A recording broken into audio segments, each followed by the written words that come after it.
2005, the DCAU had reached its golden age. With 4 shows being aired at once, there was no stopping the creators from seeing just how far they could take their characters. Justice League, being the most advanced, seemed to be the one show that would take a leap into uncharted territories, and the second season for Justice League Unlimited would be subtitled Project Cadmus. When the second season was being written, a mutual agreement was made amongst the creators that this would be the last season of JLU before venturing on to other projects. This season would be the one to tie up all the loose ends, but even more so, do something that had never been done in any animated series, and that would be to bring closure to all of the other shows that came before it. The season featured not a society of supervillains, but a group of regular human beings in high levels of power, joining forces in a government secret project to have a plan just in case that the heroes ever went rogue. Led by the thundering voice of Amanda Waller and played brilliantly by CCH Pounder, it would be the heroes against man. Every single time when the superheroes felt they had the upper hand, Cadmus was always there to block their every move. The story would also bring out 2 heroes in the DC universe that were very unknown to the average watcher, the Huntress and the Question. These 2 characters would be caught up in a massive conspiracy ring including playouts of possible yet unforeseeable futures in which every single time Armageddon would take place. How and why never seemed to become clear, and when a trail was found, the heroes were always taken down.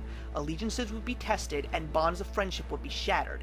Heroes would fight against hero, and in the end, this whole ruse would be a distraction to allow the heroes' defenses to be penetrated, so Cadmus could show them just how powerful they were. Of course, they got their wish, and it came with an unforeseeable result. It turned out that both sides were being played, and after the greatest action sequences on television programming would be none other than Lex Luthor himself in an unusual alliance of his own, and he would be the most powerful being on the planet. Of course, like all great television programs, heroes would triumph over evil, but it would be forever changed in an ongoing quest to keep the world safe. The finale, Epilogue, would bridge the gap between the DCAU present and the DCAU future, with a strong moving story involving Batman Beyond.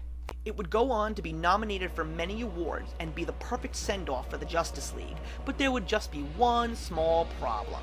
Justice League Unlimited would end up being renewed for one more season. When Justice League Unlimited was renewed for another season, Bruce Timm and his colleagues said, "Okay, the show was supposed to end, now what do we do?" It was quite simple. Let's give the fans a true season of appreciation and thanks. The final season would put a smile on many fans' new and old's faces because an old name would make a return. Lex Luthor would be summoned to join the Legion of Doom, but this time it would be more than just 13 villains. This was the chance for the fans to finally see every villain they could possibly think of from around the DCAU, and it would be the first time that these villains would be animated. Villains names like Dr. Polaris, Goldface, Heatwave, and the Atomic Skull would all show their evil mugs throughout the season. There would also be a few heroes making their first DCAU appearances, like Deadman and finally, Hawkman. While the season was mediocre at best, it was just an excuse to give the fans everything that they had yet to put into the show, and the people still enjoyed it. The episodes were filled with more comedic moments and really gave the voice actors a chance to flex their muscles. One of the most acclaimed episodes in the final season was the Great Brain Robbery, in which Lex Luthor and the Flash's minds were swapped. This season would of course have a similar ending, a huge action sequence and an ultimate showdown of good versus evil. Just in case there was a second unexpected renewal, there was a script that was put together that would bridge a gap between 2 Justice League series and be played as a backstory before the initiation of the Unlimited League. This season, of course, would be the last one, and by that time, Teen Titans and the Batman were renewing their seasons as well. This was the official DCAU closing of its storyline, and the whole element of a darker and grittier comic book film would be making a huge splash. It would be finally time to go down a new path. In 2006, Bruce Timm and his crew branched out in different directions, trying to capitalize on all kinds of markets and cater to all fans. Right off the bat, they were sent straight for the kids with another television series. Legion of Superheroes would be the final series from Bruce Timm on network television, and it would feature a similar cast to the Teen Titans. It was a story of Superboy in a future world alongside his whole team of heroes. Some of them had made appearances in other shows like Superman and Justice League, but they were never expanded upon.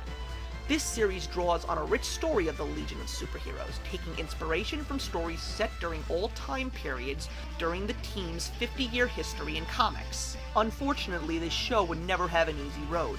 Legal troubles would envelop this show from day one, and even in a second season which featured a darker story and new heroes to watch, the show would unfortunately go before its time.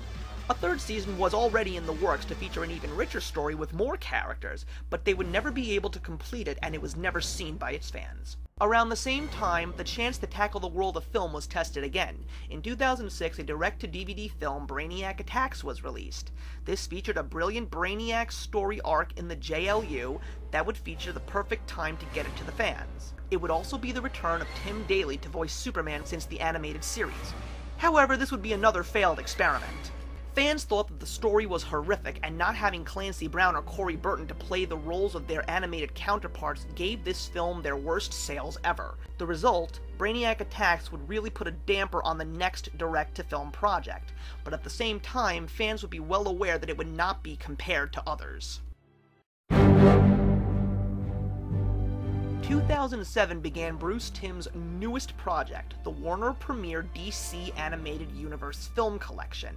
His love for all the historical stories in the pages of comics were leaping onto DVD and Blu-ray, making a 60 to 90 minute direct-to-video film. This would not be like anything you had ever seen before, unless reminded of Batman Beyond: Return of the Joker.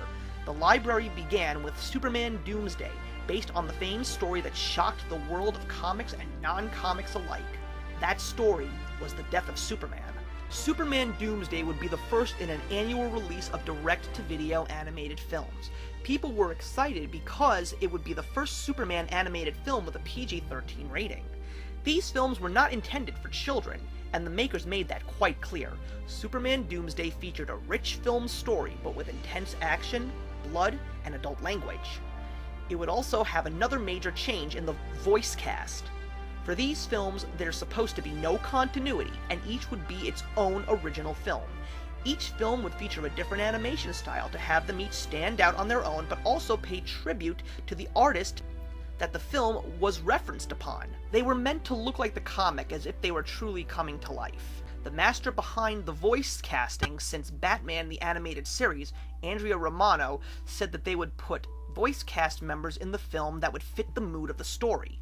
For Superman Doomsday, Tim Daly, Dana Delaney, and Clancy Brown were replaced with the talents of Adam Baldwin, Anne Heche, and James Marsters. The DVD would be an instant success and allow Tim and company to keep their confidence going. In 2008, it would be the best time to really get the ball rolling with the summer release of the second Batman film, directed by Christopher Nolan. February would feature the second film, Justice League: The New Frontier. This would be the first Justice League animated film to have a PG-13 rating, and the film was co-written by Darwyn Cooke, the man who wrote the comic for the film's basis. The story was not as violent as Superman's Doomsday, but it was a much more adult-oriented story featured around politics and historic events in which the story took place. New Frontier was a step back in time to the Silver Age of comics, and featuring the heroes with an old-school look and an evolutionary tale of the superheroes through the 1950s and 60s. The cast features voices of Kyle MacLachlan, Neil Patrick Harris, Lucy Lawless, and David Boreanaz. Its sales were not as high as the first film, but the buzz was definitely being created amongst the faithful of these films. The summer of 2008 was approaching fast, and history was being made via DC's competitor with the adaptation of Iron Man. Of course, Batman was all the rage. Bruce Timm felt at this point it would be time to get back to the DCAU's roots as well. In July of 2008, people across the globe would be flocking to theaters to see The Dark Knight, but before Batman would be brought to the fans in a different manner. The third film in the DCAU library would be released 1 month before the movie opened. Batman Gotham Knight would feature the crew of the DCAU teaming up with the creators of Christopher Nolan's Batman mythos. The film would be 6 short interlocking stories bridging the gap between Batman Begins and The Dark Knight.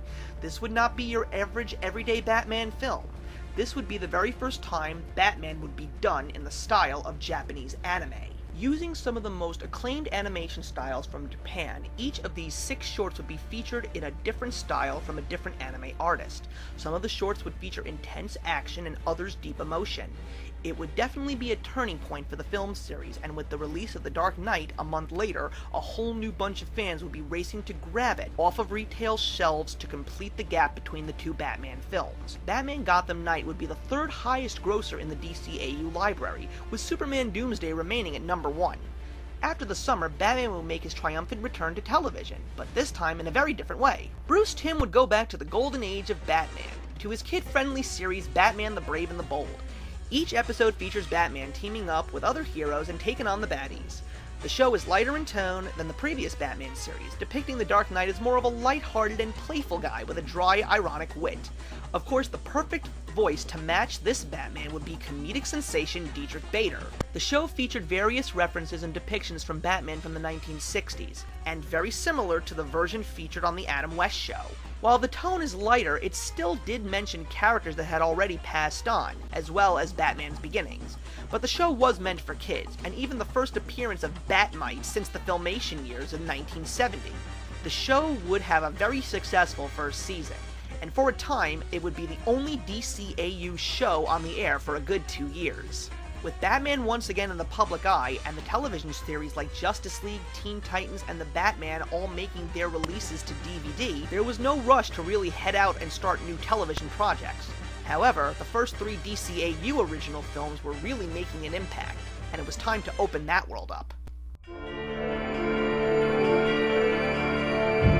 2009 would start off in the right direction with another DCAU DVD. This time it would be one for the ladies. The DCAU film Wonder Woman would finally feature a DCAU Wonder Woman origin story, and it would also be the first time that a female director would take the helm. Lauren Montgomery, who got her career, ironically started in Filmation Studios, ended up being an integral part of Bruce Timm's staff. Storyboarding Justice League as well as Justice League The New Frontier, she had gotten herself noticed. Wonder Woman features the voices of Kerry Russell, Rosario Dawson, Nathan Fillion, and Alfred Molina. This would not be a story based on one single comic book, rather an original interpretation of the Amazon princess based around the comic mythos. At the same time, a bold new move would be made by Warner Brothers, teaming up with acclaimed director Zack Snyder. One of the most famous and controversial comic books would finally make its big screen debut. Alan Moore's Watchmen lit up the screens everywhere, and like the Dark Knight Warner premiere, there would be 2 direct-to-DVD specials in celebration of the film's release. They would be well received, and no sooner than hitting retail, the fans would see the 5th DCAU film. This time, it would be the Green Lantern making his film debut. It would be the first time a Green Lantern story would feature the beloved Hal Jordan, and while Green Lantern First Flight would be another original origin story, it would revolve less around the origin of the hero, and more so, the origin of his nemesis. With another well-set-up cast featuring Christopher Maloney and Victor Garber, Warner Brothers would see another hit in the summer of 2009, and of course it would be followed by the 6th film in the DCAU library. The new film would be a treat for the fans, going back to Superman and Batman and teaming up against none other than Lex Luthor. It would also be the perfect opportunity to bring back some old friends into the sound stages. Kevin Conroy, Tim Daly, and Clancy Brown would once again fill the shoes of the characters that they had been voicing for almost 20 years. Superman Batman Public Enemies would be a second highest grossing DCAU DVD in the franchise's history. At this point, the world of movies had finally seen a stream of consistency from Bruce Timm and the DCAU. While going back to the big screen was not something that they had been tackling since 1993, it seemed as if the fans would not see their favorite heroes on the big screen anytime soon. Still, it was clear that the direct-to-DVD films were a success, and it would be made clear that the following year would include a few new surprises. The second decade of the new millennium began, and the topic was the comic book hero. The Dark Knight had become the second highest grossing film of all time, with over $500 million. Marvel Studios was working on a first in movie history by making a library of live-action films that would feature their characters coming together for one epic battle to save the world. DC would soon try to tackle that style of filmmaking, announcing that the Green Lantern would be coming to the big screen for the first time.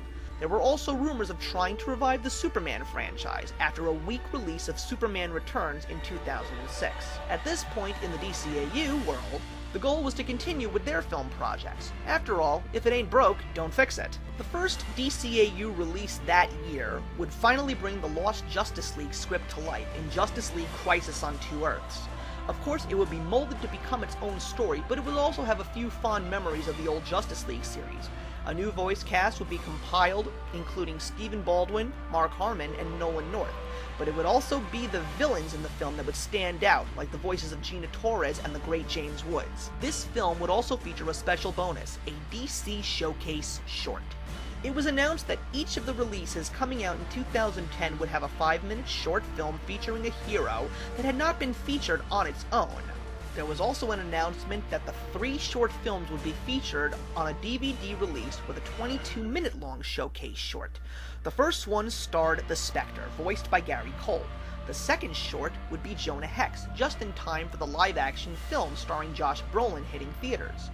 While that film ended up being terrible, the release that this short came with would be one of the greatest DCAU film stories to date. Batman Under the Red Hood was a comic released in 2005 written by Judd Winnick, who ended up directing the film himself. It was an expansion on one of the greatest Batman stories in comics, A Death in the Family. The film began with the ending of Death in the Family and continued with an unofficial next chapter. The cast featured Bruce Greenwood as Batman, who was an actor that Andrea Romano had been trying to get for years. Finally putting his voice into The Dark Knight, she teamed him up with the voices of Jensen Ackles, John DiMaggio, and Neil Patrick Harris. This film, while it didn't have the sales numbers as high as some would have hoped for, it got critical acclaim and many award nominations. The final film that year being released would be the first sequel in the film library. Continuing the fan favorite Public Enemies, in the fall of 2010 we were embraced with Superman Batman Apocalypse, based on the sequel to that actual comic story, and at the very same time, the second one, originally titled Supergirl, would be a story revolving around the reinvention of a character that had not been in the world of comics since the 1980s. Being a fan favorite in the DCAU, Summer Glau lent her voice to the cousin of Superman. The rest of the cast would include Kevin Conroy and Tim Daly again, with Susan Eisenberg revising her role as Wonder Woman. The final DC showcase would be included in this film as well, with Green Arrow. Closing out the year, the DC Showcase set featuring Superman and Shazam, The Return of Black Adam, would be released. This short would bring back the voices of George Newbern and Jerry O'Connell, who voiced Superman and Captain Marvel in the JLU episode Clash. While that episode of Justice League would finally incorporate Captain Marvel into the DCAU, the showcase short would feature Captain Marvel's arch-enemy for the first time. While the expectations of this DVD were high, they unfortunately were not met. Due to low sales, it was announced that there would be no more DC Showcase DVD releases for the time being. Riding high on the results of the DCAU Warner Premiere films and ending Batman the Brave and the Bold after 3 strong seasons, 2011 looked even more promising, with more films on the horizon and information being leaked on a big television comeback. Something unexpected would shake up the world of the DCAU. This time it would not be for the better, but it would lead to an entire new era of storytelling that had given its fans more than it could possibly have asked for.